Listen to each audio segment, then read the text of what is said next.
আমরা এখন দেখব মাজারের গরিব মানুষ তারা কিভাবে ইফতার খায়। এখন আমরা আছি মিরপুর ১ শাহালির মাজারে।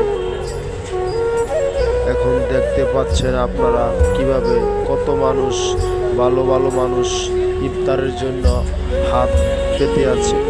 অনেক পাগল, অনেক রাজমিস্ত্রি কাজ করে, তারা বাসায় যেতে পারেন না, সেই কারণে মিরপুর মাজারে এসে ইফতারি খায়। অনেকেই আছে ঝগড়া করে বাসার থেকে চলে আসে মিরপুর মাজারে। অনেকেই দেখা যায় এরকমটাই। অনেকে আছে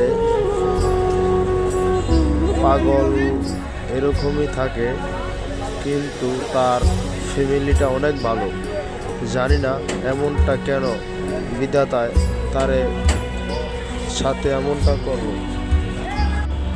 এই জায়গায় ভালো ভালো মানুষ দেখা যায় এভাবে ইফতার নিতেছে, ইফতার খাইতেছে, টাকা উড়াইতেছে। অনেকটাই এরকম দেখা যায়। মিরপুর মাজার অনেকটাই গরিব মানুষের জন্য ভালো হয়ে পড়ছে। আছে কিছু কিছু বন্ডর কারণে মাজারগুলার দুর্নাম বদনাম হয়ে যায়। মাজারে খারাপ থাকে, বন্ড থাকে এমনটা না, মানুষ ভালো খারাপ মিলানোই থাকে। খালি যে পৃথিবীর ভালো মানুষ আছে এমনটা